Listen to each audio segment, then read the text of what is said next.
Good morning.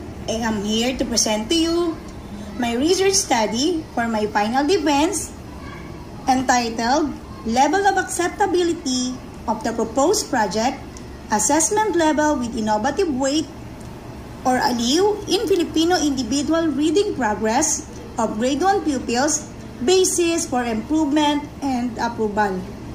I am researcher ALIW B. Aurelio and my advisor is Dr. Normita A. Villa. We begin with these questions. There are many strategies and techniques on how to teach children to read, but why reading become a problem? Why many of our students are struggling? Parents and teachers are complaining, and schools lowering their standards. Reading is crucial to all learning areas. It can make you stand and build confidence to be extraordinary in front of a crowd. It ensures knowledge and capability for all learners to succeed in their academic and daily lives. Reading is the opportunity to help them learn different skills and a key to children's development. The proposed ALIW project can significantly enhance the standards and pride of schools and Filipino learners. It serves as a one-on-one assessment and intervention tool to monitor learners' reading progress and enhance their reading skills. This tool helps struggling teachers identify areas for improvement and develop intervention plans for students who need extra support or enrichment. It also allows teachers to reflect on and select the best strategies for teaching reading and provides evidence of student progress for parents, administrators, and other stakeholders. This research study is based on theoretical framework that examines how reading works and how assessment can enhance reading skills. First is the simple view of reading theory, or the SVR. This is a theory developed in 1970 by Bernard Marstein and later proposed in 1986 by Philip Goh and William Tunmer. It explains that reading comprehension is the product of two key components: word recognition and language comprehension. The second theory is the phonological awareness theory by David A. Kilpatrick. It is the idea that the structure of words, syllables, and sounds is important for reading and spelling. It is the ability to recognize that words are made up of sounds. The third theory is the bottom-up theory of reading. It was popularized and proposed by Philip Goh in 1972. This approach focuses on recognizing letters, sounds, and words, progressing from smaller parts to the overall meaning of the text. The last theory is the formative feedback theory of assessment, introduced by Scriben in 1967 and later extended by Bloom in 1969. It refers to the idea that assessment should not just measure learning, but actively support and enhance learning through ongoing, constructive feedback. Here is the statement of the problem, findings, and conclusion. The first question is, what is the profile of the respondents who assess ALIW as years of teaching, service, designation, and educational attainment? Findings: the majority of the 64 teacher respondents had extensive experience in teaching. In conclusion, the teacher respondents who participated in the assessment of ALIW were largely experienced educators with a significant portion having dedicated over a decade to teaching.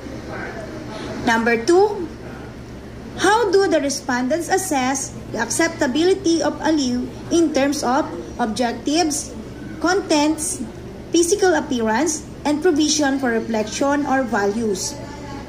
The findings is the 64 Taguig City teacher respondents generally found the ALIW's various aspects acceptable. In conclusion, overall, the ALIU was generally deemed acceptable by the teacher respondents.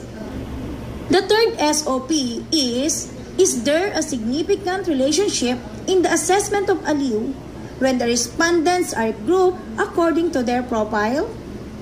Findings: teachers' profiles, specifically their years of teaching experience, designation, and educational attainment, significantly influence their assessment of ALIU in several areas.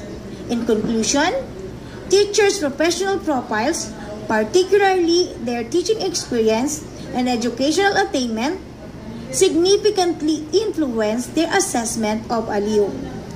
This emphasizes the need to consider teachers' diverse backgrounds when implementing and assessing ALIU.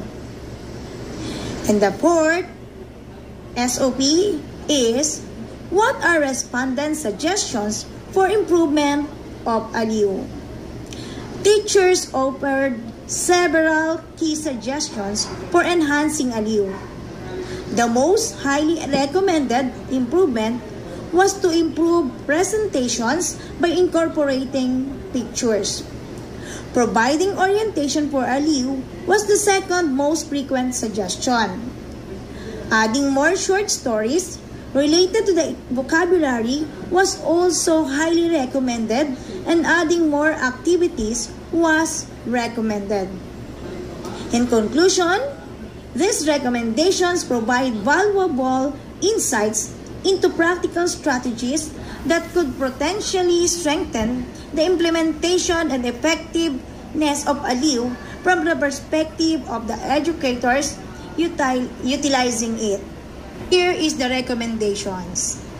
Based on the findings, it is recommended that the students embrace the ALIU assessment tool to enhance their reading skills and boost their confidence, allowing them to unlock their full potential and discover their unique talents. Teachers should utilize ALIU as an essential resource to lessen their instructional burden, provide targeted interventions for struggling readers, monitor student progress, and tailor instruction to meet individual learning needs. Parents are encouraged to use insights from ALIU to actively support their child's reading journey, monitor their development, and become more confident in assisting with learning at home.